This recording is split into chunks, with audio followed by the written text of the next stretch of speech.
Welcome to the show, everybody. Joseph Robert, the fantasy football counselor. We're talking fantasy football wide receivers, the way too early rankings. I got a top 10 list for you. Gonna dive into it right now.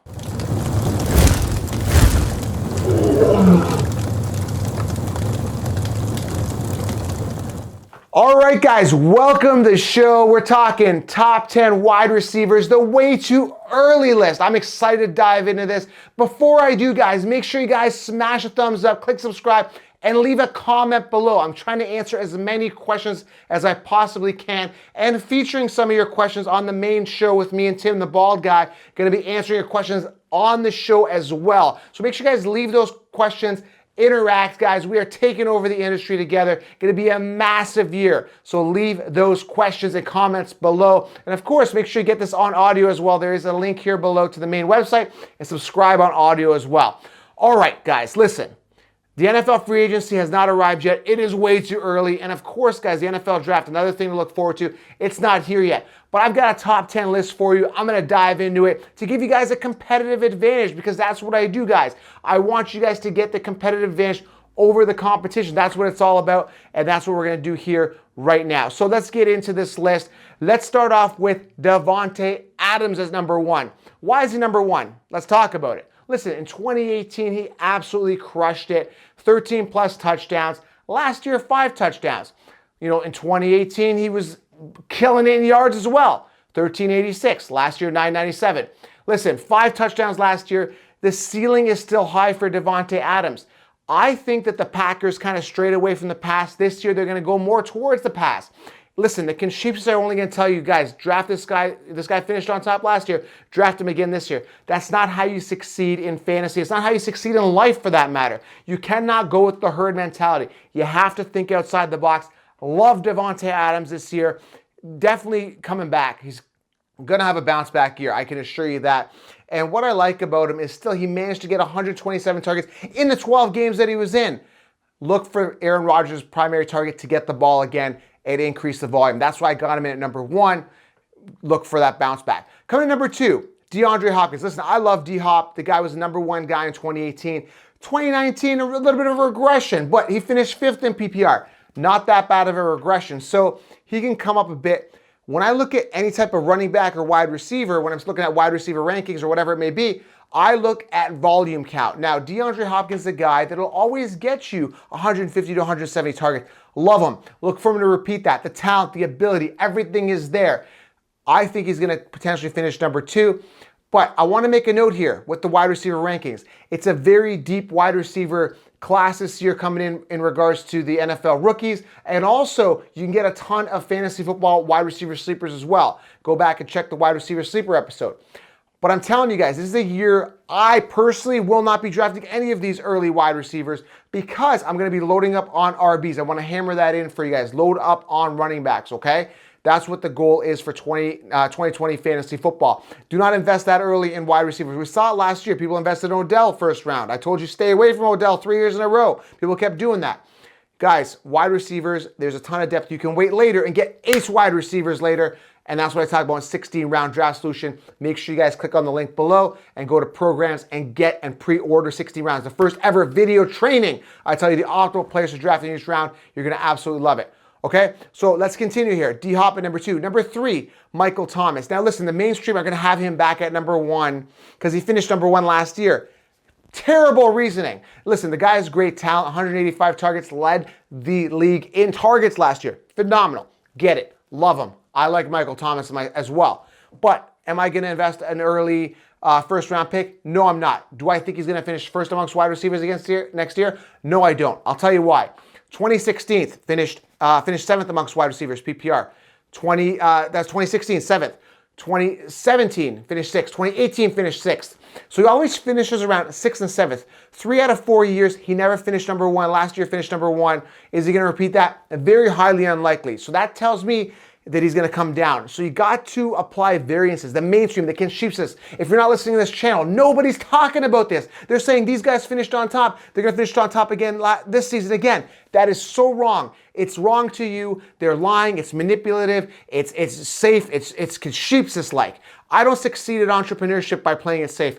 You know, rich people don't succeed without having to work hard for their money. I mean, some people get lucky, but anyway, that's besides the point.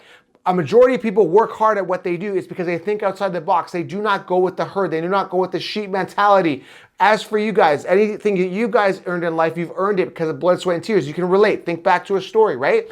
It's not easily done. That job you went for, right? You had to work to get that job. You had to build a resume. You didn't just say, here's what I did last job. Here, very easy. Like, no, there's work, there's thought process. And again, there's no thought with the mainstream. So stay away, subscribe, leave a thumbs up, stay here, guys. Leave your questions. I live and breathe this stuff. My mission is for you guys to win. So stick with me. So Michael Thomas, I don't see him finishing on top again, so I'm not going to draft him as the number 1 wide receiver. He's at 3. Number 4, Julio Jones. I mean, I don't really need to say much about him other than he is a PPR/yardage machine. 6 touchdowns last year. Look for that to come up. Love Julio Jones. Having a better year this year. But the problem is, again, I will not be investing in Julio Jones because I'll be busy probably grabbing Calvin Ridley a little bit later on, getting value for him.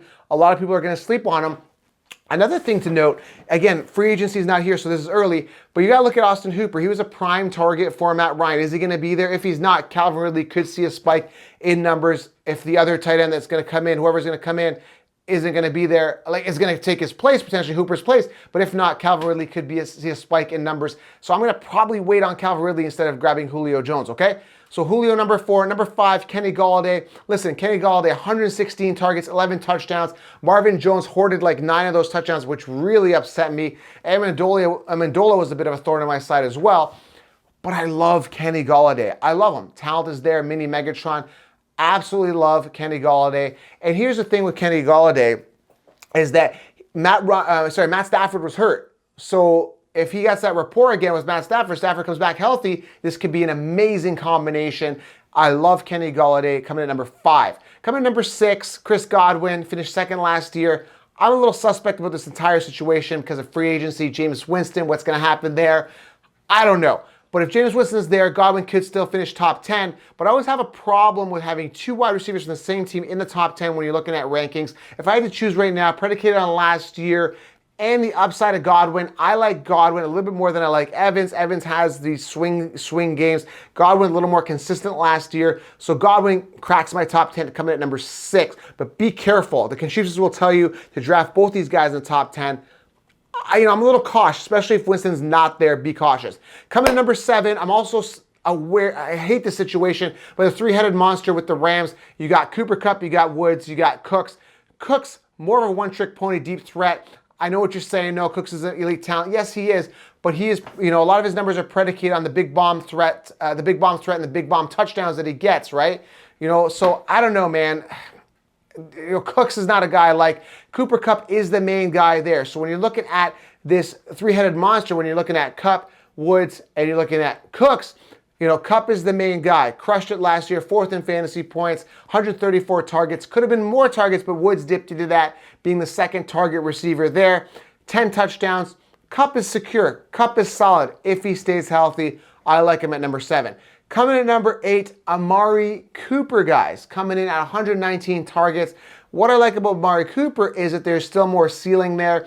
Now, free agency, again, does he get paid? Does Dalvin Cook, does Dak Prescott become the guy? Is he the guy that deserves to get paid? I don't know. But either way, Amari Cooper, Dak Prescott could be an amazing combination. But if Cooper goes away, Amari Cooper gets shipped off, then you've got Michael Gallup there that could be a potential wide receiver 1 and probably a steal in your fantasy football 2020 draft, okay? So Amari Cooper, as of right now, this is going to change, is at number 8. But again, this could definitely change if he gets paid. What happens with Dak Prescott, we don't know. Be careful. Coming at number 9, Deebo Samuel, who's currently sitting 40th on the consensus. Why? Because his numbers weren't amazing last year. He had 3 touchdowns, 800-ish yards, 802, but he came alive near the end.